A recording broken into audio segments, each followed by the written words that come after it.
નમસ્કાર, ગુજરાત ન્યૂઝમાં આપનું સ્વાગત છે અને ડે સ્પેશિયલ કાર્યક્રમની અંદર હું છું આપની સાથે માલવી પટેલ। આજનો આપનો વિષય છે તમાકુ છોડો, સ્વસ્થ જીવન અપનાવો। કારણ કે તમાકુનું સેવન શરીર માટે હાનિકારક છે। માત્ર ભારતમાં જ નહીં પરંતુ દુનિયાભરમાં અનેક સ્વરૂપે તમાકુનું સેવન કરવામાં આવી રહ્યું છે, જેમાં નાની ઉંમરથી લઈને વૃદ્ધ લોકો પણ તમાકુનું સેવન કરે છે, જેની શારીરિક અને માનસિક સ્વાસ્થ્ય પર નકારાત્મક અસર થાય છે। તમાકુ એક ધીમું ઝેર છે જે માનવી શરીરને અંદરથી ખોખલું તો કરે જ છે, પરંતુ ધીમે ધીમે અનેક અંગોને ખરાબ કરે છે।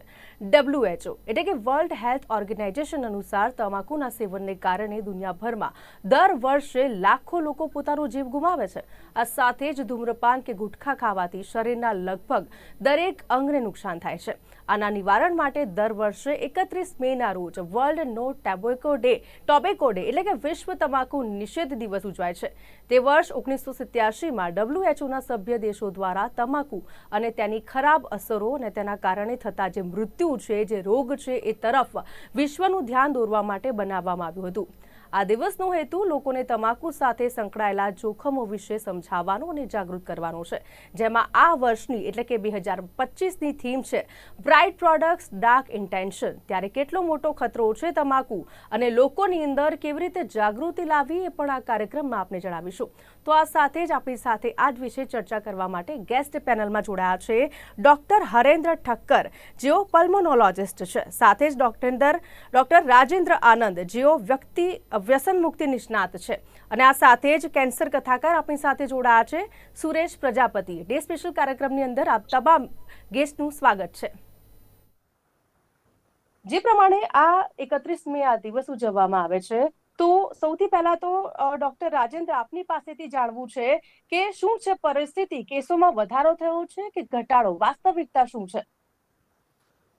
ડે બાય ડે દરેક વ્યસન વધતા જ જાય છે અને તમાકુ બાબતે તો એવી વાત કરીશ કે લોકો એને વ્યસન ગણતા જ નથી।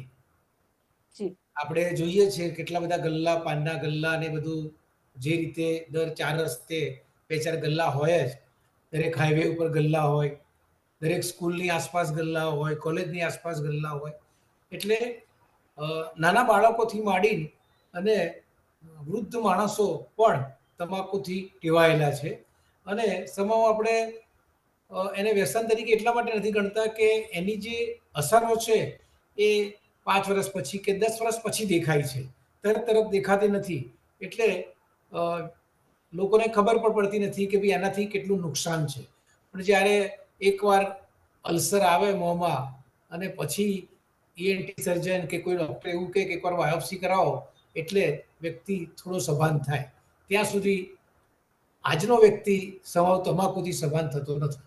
અને ડે બાય ડે અમે જોઈએ છીએ કે તમાકુના કેસ વધતા જાય છે, પણ અમારી પાસે જે લોકો આવે છે એ કોઈ કોમ્પ્લિકેશન થાય પછી જ અમારી પાસે છોડવા આવે।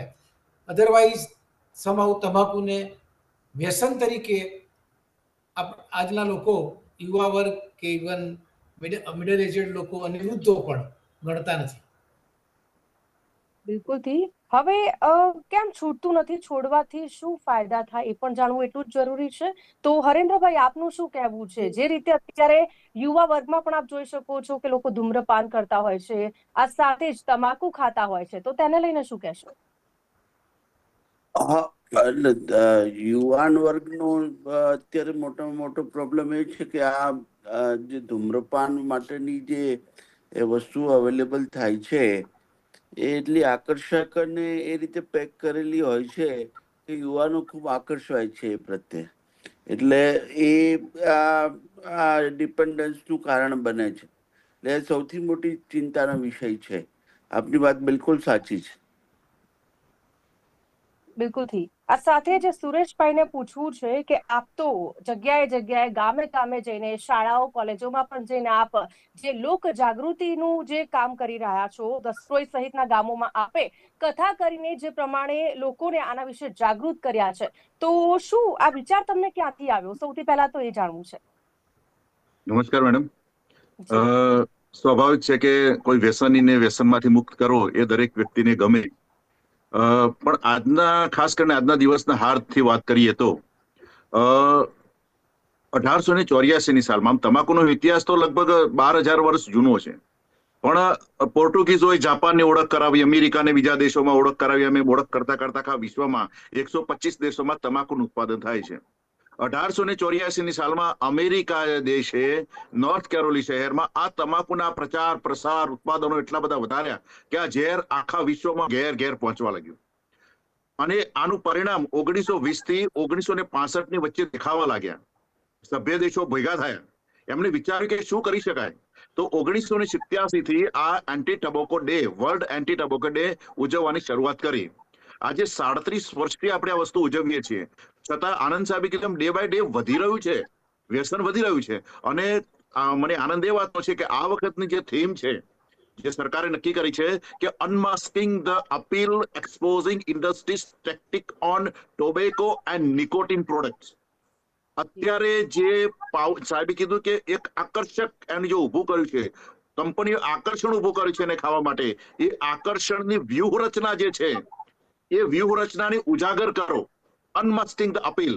તો આ બહુ સારી વાત છે. અને જે સેલિબ્રિટીઓ આનો જે પ્રચાર પ્રસાર કરે છે એની ઉપર ખરેખર બેન લાવવો જોઈએ અને સાચી વસ્તુ છે એ લોકો સુધી સમજાવવી જોઈએ. ખાસ કરીને તમાકુની અંદર આજના આ યુવા વર્ગને સમજાવવાની ખાસ જરૂર છે. સમજતા છે છતાં વારંવાર એમને ટોર્ચરિંગ કરવું જરૂર એટલા માટે છે કે તમાકુની અંદર 4,000 પ્રકારના ઝેરીલા દ્રવ્યો છે. એમાંથી 3,943 થી બાદ કરતા બાકીના 43 જે છે ને એ કેન્સર સીધું તમને કરી શકે. બાકીના 3,947 જે એ ડાયાબિટીસ, ગેંગ્રીન, હાર્ટ એટેક અને શરીરને લગતા અનેક પ્રકારના રોગો ઉભા કરે છે. અને તમને નવાઈ લાગશે પણ ભારતની અંદર દર વર્ષે તમાકુ અને ધૂમ્રપાનથી થતા રોગોથી 12 લાખથી વધુ લોકો મૃત્યુ પામે છે. અને આખા વિશ્વનો પ્રશ્ન છે. ભારતમાં તો છે જ, પણ આખા વિશ્વની અંદર દર 6 સેકન્ડે એક વ્યક્તિ તમાકુ અને ધૂમ્રપાનના કારણે થતા રોગોથી મૃત્યુ પામે છે. બહુ જ ગંભીર વિષય છે. અને આ વિષયને ધ્યાનમાં રાખીને કેન્સર કથાના માધ્યમથી વ્યસન મુક્તિ અને કેન્સર અંગેની જાગૃતિ, આ બંનેનો સમન્વય કરીને 2.5 થી 3 કલાકનો આ કાર્યક્રમ, નિઃશુલ્ક કાર્યક્રમ અમે ગામે ગામ જઈને કરીએ છીએ અને બધાને જાગૃત કરીએ છીએ. બિલકુલથી. રાજેન્દ્રભાઈ, આપને પૂછવા માંગુ છું કે આ એડિક્શન એવું છે કે એકવાર એડિક્ટ થઈ જાય ને પછી એ માણસ એમાંથી છૂટી શકતો નથી, તો એવા માનસિકતામાંથી કઈ રીતે બહાર આવી શકાય? એકવાર એડિક્શન થાય પછી એડિક્શનની ડેફિનેશન એક એવી છે કે પહેલા આપણું મન માગે, મગજને મજા આવે, મનને મજા આવે. આજનો યુવાન સ્ટાઇલથી સિગરેટ પીતો હોય, એક મિત્ર પીવે એટલે બીજાને મિત્રને પીવડાવે, એટલે જે સ્ટાઇલ મારવા માટે લોકો શરૂ કરતા હોય છે અને પછી એ શરીરની જરૂરિયાત બની જાય. અને વારે ઘડીએ સિગરેટ પીવાનું મન થાય કે વારે ઘડીએ ગુટખા ખાવાનું મન થાય અને એનાથી સમાવ એ લોકો પોતાનું સાયકોલોજીકલ સ્ટ્રેસ અથવા તો એન્ઝાયટી ઓછી પણ કરતા હોય. અને પછી શું થાય કે એકવાર છોડેનો પ્રયત્ન કરે તો શરીરમાં અમુક સિમ્ટમ્સ દેખાતે, કોઈને માથાનો દુખાવો આવે, કોઈને બેચેની લાગે, કોઈને ઊંઘ ના આવે, કોઈને હાથ પગ તૂટવા લાગે. એટલે જેવું છોડવા જાય એટલે આ વિથડ્રોલ સિમ્ટમ્સ શરૂ થાય. અને મોટેભાગે વધુ પડતા તમાકુના લીધે જે વિથડ્રોલ સિમ્ટમ્સ છે એમાં માનસિક રીતે લોકો હતાશ બહુ થઈ જાય, કે બેચેની થાય, ઉદાસીનતા આવે, મજા નથી આવતી એવું થાય. જ્યાં સુધી એ સિગરેટ ના પીવે કે તમાકુની પડીકી મોઢામાં ના નાખે ત્યાં સુધી એને મજા ના આવે. એટલે એક પડીકીથી એને એવું લાગે કે જીવન જીવવાની મજા છે અને ના ખાય તો એ જતી રહે. એટલે વિથડ્રોલ સિમ્ટમ્સના લીધે આ દર્દીઓ તમાકુ ચાલુ રાખતા હોય છે. અને પછી જે મનને પણ જોડે મજા આવતી હોય છે એટલે એના કારણે પણ તમાકુ આ લોકો ચાલુ રાખતા હોય છે. બિલકુલથી. હરેન્દ્રભાઈ, અત્યારે તમાકુ એવી વસ્તુ છે કે અનેક રોગ છે એને ઘર કરી દે છે. ખાસ કરીને જો વાત કરીએ તો તમાકુના વ્યસનને કારણે કેવા પ્રકારના રોગો થાય છે એ જણાવો. તમાકુને અનેક પ્રકારના કન્ઝ્યુમ કરી શકાય. તો ચાવીને ખાતા હોય છે, મસળીને ખાતા હોય છે, ટોબેકોને સિગરેટના સ્વરૂપમાં પીવાય છે અને ઈ સિગરેટ પ્રમાણે પીવાય છે. હવે જે તમાકુ લોકો મસળીને ખાય છે એ લોકોને મોઢાનું કેન્સર, દાંતનું કેન્સર, જડબાનું કેન્સર થાય છે, જીભનું અને સ્વરપેટી અને શ્વસનનું કેન્સર થાય છે. જે લોકો સિગરેટ પીવાય છે એ લોકોને COPD અને અસ્થમા એટલે જે શ્વસન રોગો છે એ થાય છે. ટીબી છે, શ્વાસના રોગો છે, કેન્સર છે, અને હૃદયની બીમારી, સ્ટ્રોક, આવા ગંભીર બીમારીઓ તમાકુના ઉપયોગથી થઈ શકે છે.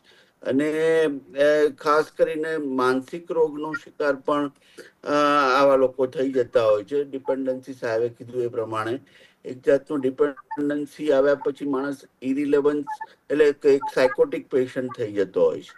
એટલે આમ દરેક લેવલે માથાથી પગ સુધી દરેક અવયવ ઉપર આ તમાકુની અસર થતી હોય છે.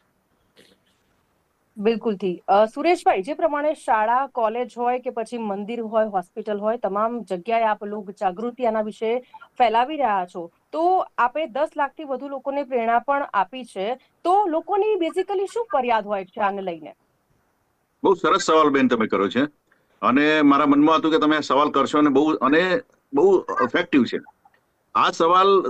આટલા બધા લોકોને મળ્યા પછી કાનના ગલ્લે ગઈને જેલ્લે જયારે આ પટ્ટી વાંચે ને, એટલે એ લોકો આપણી સાથે ટીખળ મશ્કરી કરે અને એમની સાથે વાતચીત કરવાનો આપણને એક તક મળે. હવે એ તક મળે, એમાં એ લોકો વ્યસન છોડવા માટે નહીં, ન છોડવા માટે દલીલો કરે. એમાં અત્યાર સુધીમાં છેલ્લા 13 વર્ષમાં સૌથી 3 અગત્યના સવાલો પૂછાયા.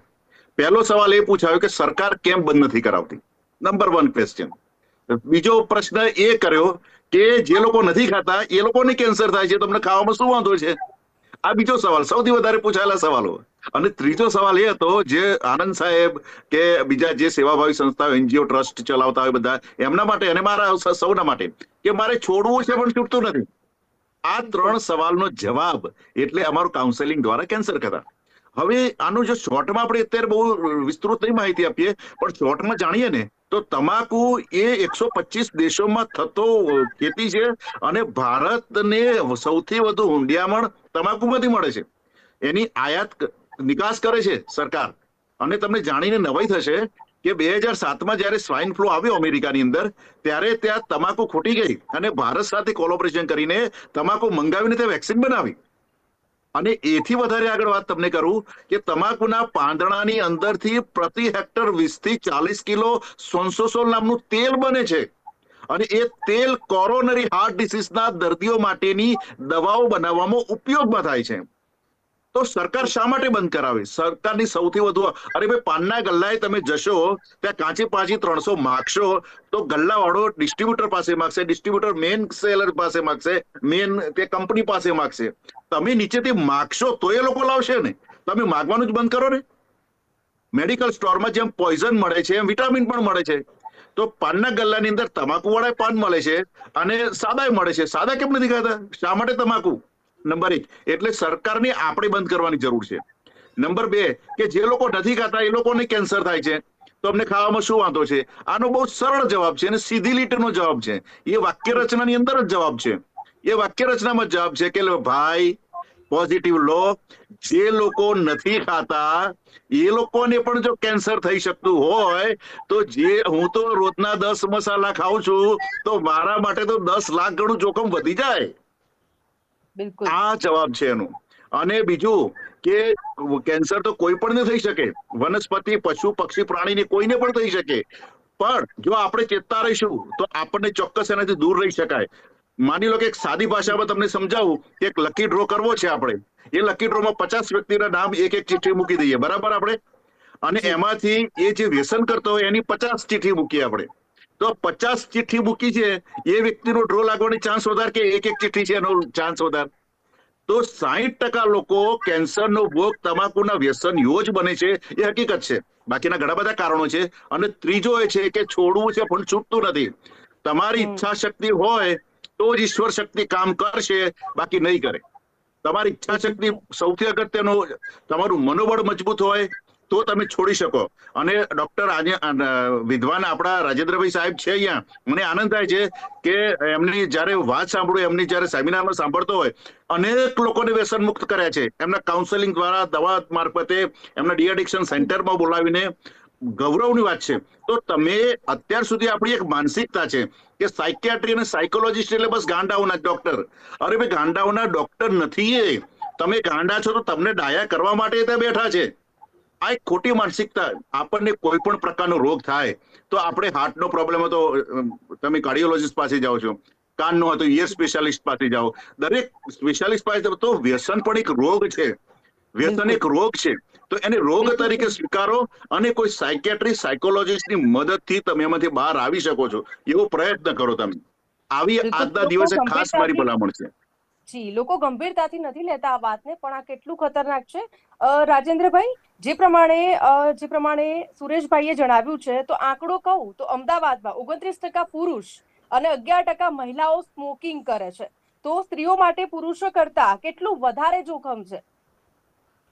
બહેનોમાં તો જોખમ છે જ. તમે જો સિગરેટની વાત કરી, અમારી પાસે ગામડાઓમાંથી જે બહેનો આવે એ છીકડી સૂંઘતી હોય અથવા તો એ પણ ગુટખા ખાતી હોય. ગુટખા ખાધા વગર એમના કામ શરૂ ના થાય અને એમનામાં પણ શું કહેવાય કે ભાઈ કેન્સરનો ફેલાવો એટલો જ છે જેટલો પુરુષોમાં છે. અને શું કહેવાય કે દાંતના એમના પ્રોબ્લેમ એટલા બધા વધતા જાય છે કે એટલે તો તમે જુઓ કે અત્યારે ડેન્ટિસ્ટ પણ એ લોકોની આપણે ઉપડી જોઈએ તો એમાં પણ દાંત સાફ કરવા માટે સૌથી વધુ બહેનો ત્યાં બેઠા હોય છે. એટલે બહેનોમાં એટલું જ પ્રમાણ વધારે છે મારી દ્રષ્ટિએ તો. અને ખાસ કરીને ગામડાઓમાં મેં જોયું છે કે કાં તો સિકડી સૂકે અથવા તો ગુટખા ખાય. આ બે વસ્તુ ગામડાઓની બહેનોમાં બહુ જ કોમન છે. અને મેટ્રો સિટીઝમાં યંગ છોકરીઓ સિગરેટ, અને એમાં પણ અત્યારે મેં એવું જોયું છે કે ચરસવાળી સિગરેટ બહુ કોમનલી પીવાય છે યુવાનોમાં. અને એનાથી જે એમને કીક વાગે છે, આપણે નહીં માનીએ પણ અમે દર અઠવાડિયે એટલીસ્ટ 3 થી 4 યુવાનો ચરસ પીતી સિગરેટના બંધાણી જોયા છે. અને એ ચરસ હોય એટલે એ ચરસમાં એવું છે કે છોડે તો પણ માણસ ગાડો થાય અને લે તો પણ ગાડો થાય. એટલે જો ઘરવાળા એમ કે ભાઈ બંધ કરી દો, આ બધું સિગરેટ બંધ કરો, અને પછી એકદમ સાયકોટિક થઈ જાય, ત્યારે મા બાપને ખબર પડે છે કે ભાઈ આ તો કંઈક એવું લે છે કે જેથી એનાથી છૂટતું નથી. એમ અત્યારે તો દરેક જગ્યાએ આ વ્યસને બહુ જ માઝા મૂકેલી છે. અને એના માટે હું એવું કહું છું કે આ દિવસો તો ચોક્કસ ઉજવીએ, પણ આવી કથાઓ અને ગામે ગામ જઈને અને બધાને અવેર કરીએ એ બહુ સારી બાબત છે. બિલકુલથી. હરેન્દ્રભાઈ, જે રીતે મ્યુનિસિપાલિટીની તમામ કચેરીઓ ટોબેકો ફ્રી કરવાનું લક્ષ્યાંક ધરાવે છે, ત્યારે આ તમાકુની લત છોડવાનો ઉપાય શું છે એ જણાવશો? ઉપાયમાં સૌથી પહેલા તો આપણે એજ્યુકેશન સૌથી મહત્વનું છે કે દરેક જણને જે સ્મોકર છે અથવા તો યુવા પેઢી છે એને એજ્યુકેશનની બહુ જરૂર છે કે તમે લોકો આવા જે આકર્ષક પેકિંગ અને આ સાહેબ કીધું પ્રમાણે કીક મારે એવી કોઈ વસ્તુઓના શિકાર ના બનો. બીજી વસ્તુ કાઉન્સેલિંગ સાહેબે કીધું એ પ્રમાણે કે દરેક જણને યુવા પેઢીને કાઉન્સેલિંગ કરીને એક એને ભય બતાવવાની જરૂર છે કે ભાઈ આ સિગરેટ કે તમાકુ કે એના કારણે તમે માનસિક, શારીરિક અને આર્થિક ત્રણેય રીતે પોતાની બરબાદી નોંધી રહ્યા છો. અને ત્રીજી વસ્તુ કે અવેલેબિલિટી ઓછી કરવી, જેવો સ્ટ્રિક્ટ સરકારનો નિયમ હોવો જોઈએ, જેવી રીતે વિદેશમાં છે કે 18 વર્ષથી ઉપરના નીચેના કોઈ જ યુવાનોને સિગરેટ કે તમાકુનું પ્રોડક્ટ વેચાણમાં ન મળે. અને એની ઉપર એક પેલું જેવી રીતે ભયજનક ચેતવણી મૂકવામાં આવે કે ભાઈ આ ડેન્જરસ છે, આ ખાવાથી અથવા તો આ સિગરેટ પીવાથી તમે તમારા શરીરને નુકસાન કરી શકો છો. એટલે તમે જે કીધું પ્રમાણે મ્યુનિસિપલ કોર્પોરેશન પ્રમાણેનું લક્ષ્યાંક કરવા માટે ખાસ તો દરેક જગ્યાએ એડવર્ટાઇઝમેન્ટ, એજ્યુકેશનના posters, non availability of tobacco products અને ખાસ કરીને સર્વેલન્સ કે ભાઈ આપણે જોયું છે કે ભાઈ સ્કૂલ અને શાળાની બહાર પણ વેચાણ કરતા હોય છે. તમે જો પેલા હાથ લારી વાળા કે જે પેલા ડિસેબલ લોકો છે પણ બેઠા બેઠા તમાકુના પેલા નાના નાના પડીકા વેચતા હોય છે. એટલે મ્યુનિસિપલ કોર્પોરેશને આ અંગે સજાગ રાખીને એક સર્વેલન્સ કરવો જોઈએ. અને આ જે તમાકુનું આવી રીતે ગેરકાયદેસર વેચાણ છે એને સંપૂર્ણપણે અટકાવવું જોઈએ. ખાસ કરીને સ્કૂલ અને કોલેજની બહાર જે ઇઝીલી અવેલેબલ થઈ જાય છે તમાકુ, એ ન હોવું જોઈએ.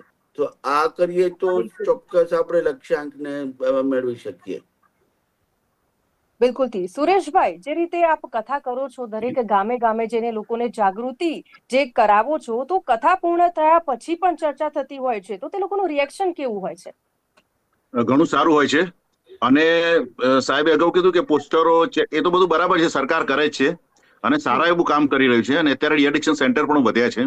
અને ચોખ્ખી વસ્તુ છે, એના ચિત્ર જ દોરેલા હોય છે જે તે પ્રોડક્ટ ઉપર.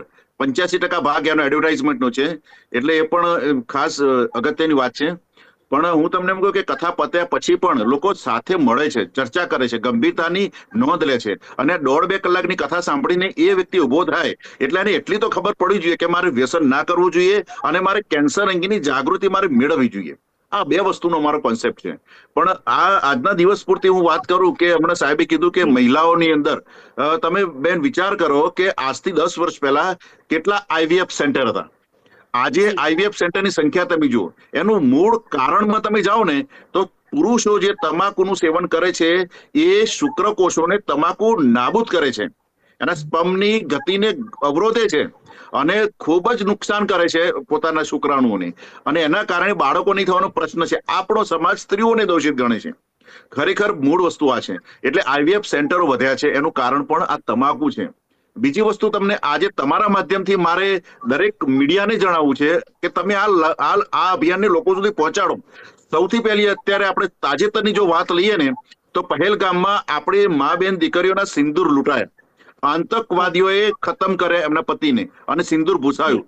તો મિત્રો, તમે તમાકુ ખાઈને કમોતે મરો છો. 40 વર્ષ પહેલા તમે કેન્સરના કે બીજા કોઈ પણ ભોગથી તો તમારી પત્નીનું સિંદૂર તમે જાતે જ પૂછી નાખો છો. આ તમે ત્રાસવાદી તરીકેની વ્યસનની ભૂમિકા માનતા નથી તમે? તો તમે ખરેખર ઓપરેશન સિંદૂર તમારા ઘરે પણ હવે કરો, જેના કારણે આ વ્યસનની સામે આ ઓપરેશન સિંદૂર જરૂરી છે. નહીં તો તમારી પત્નીનું સુહાગ લૂંટાઈ જશે. 15, 20, 25, 30 વર્ષ પહેલા 70-75 વર્ષની એવરેજ આયુષ કરતા પણ પહેલા તમે જતા રહેશો. તમારા બાળકો અનાથ થશે. આ તો વિચાર કરો. બીજી વસ્તુ, ખાસ કરીને અમે કથામાં પણ કહીએ છીએ કે ભાઈ, દાખલા તરીકે પોતાનો ભાઈ વ્યસન કરતો હોય, બ્રધર, તો એને ખાસ એની સામે તમે ઓપરેશન રાખી શરૂ કરો. ઓપરેશન રાખી જ્યાં સુધી તું વ્યસન નહીં છોડે ત્યાં સુધી હું તને રાખડી નહીં બાંધું. આપણે એની કઈ દુઃખ નથી પહોંચાડવું, પણ એની જીવનમાં કંઈક પરિવર્તન આવે, કંઈક સુધારો આવે, કંઈક ગંભીરતાથી વિચારે, એટલા માટે ઓપરેશન જરૂરી છે. અને ત્રીજી વાત, દરેક પિતાની દ્રષ્ટિમાં પોતાની દીકરી પરી છે. જો પોતાનો પિતા જો નાની બાળકી હોય તો પોતાનો પિતા જો વ્યસન કરતો હોય તો ઓપરેશન પરી શરૂ કરો. તમે ઓપરેશન પરીની શરૂઆત કરો કે જ્યાં સુધી તમે વ્યસન નહીં છોડો ત્યાં સુધી હું એક કંગાલ અનાથ દીકરી તરીકેનું જીવન જીવીશ, એવી મને ભાવ બોધ હશે. આવું એના મનમાં તમે ઠાસો તો આ ઓપરેશન રાખી અને ઓપરેશન આ પરી આ બંને શરૂ કરવાની તાતી જરૂરિયાત છે. કારણ કે તમે એક આતંકવાદીથી કમ નથી. સેનાએ, સરકારોએ આપણા એ આતંકવાદીઓને માર્યા, પણ તમને આ વ્યસન રૂપી આતંકવાદને તો તમારે જ મારવો પડશે. તો શરૂઆત કરો, આ અભિયાનની શરૂઆત કરો. જી બિલકુલ. આ છેલ્લો સવાલ આપને સુરેશભાઈ, કે કથાની અસર જોવા મળે છે, કેવો ફીડબેક મળે છે આપને કથા પૂર્ણ થયા બાદ? બહુ સરસ ફીડબેક છે બેન. અને ખરેખર આધ્યાત્મિક રીતે કથા શબ્દ એવો છે કે લોકો સાંભળે છે, પણ એક તકલીફ એ છે કે આનું આયોજન કરવા માટે થોડાક શરૂઆત થતી નથી. કારણ કે કોઈ કાર્યક્રમ હોય એની અંદર આને ગોઠવવામાં આવે છે, કારણ કે જે આયોજન કરતા હોય પોતે જ વ્યસન કરતા હોય, એટલે એ લોકો ઉપર આ વસ્તુ આવવાની વહેલી મોડી ગમે ત્યારે, એટલે લોકો રસ લેતા નથી. પણ મારી તમામ સંસ્થાઓને વિનંતી છે કે શનિ રવિ રજાના દિવસે સાંજે 9 વાગ્યા પછી આ કાર્યક્રમ કરે. એકદમ નિઃશુલ્ક છે, કોઈ ચાર્જ નથી. ટિફિન, ટિકિટ અને ટાઈમ બધું મારું છે. તમે ખાલી સમજો, જાણો. અને સમાજમાં બેન પેટ માટે બધા કરે, થોડું ઠેઠ માટે કરવા પણ આ કામ કરવા જરૂરી છે. અને પૈસા વગર જ્યારે તમે કામ કરો ત્યારે તમને ચોક્કસ દિલમાંથી સંતોષ ઉભો તમને થાય છે, એવી મેં પોતે લાગણી અનુભવી છે. જે બિલકુલથી હરેન્દ્રભાઈ, રાજેન્દ્રભાઈ, સુરેશભાઈ, આ તમામ અમારી સાથે જોડાયા અને ચર્ચામાં ભાગ લીધો એ બદલ આપનો ખૂબ ખૂબ આભાર. તો જે વર્લ્ડ નો ટોબેકો ડે ની ઉજવણી કરવામાં આવે છે, ખરેખર ખૂબ જ ગંભીર વિષય છે, કારણ કે અત્યારે યુવા વર્ગથી લઈને તમામ લોકો આનો શિકાર બનતા હોય છે. પરંતુ આ કેટલો ગંભીર છે એ આ ચર્ચાની અંદર આપણે જાણ્યું. તો આજના ડે સ્પેશિયલ કાર્યક્રમની અંદર બસ આટલું જ. ફરીથી નવા ટોપિક સાથે મળીશું. અત્યારે મને આપશો રજા. નમસ્કાર.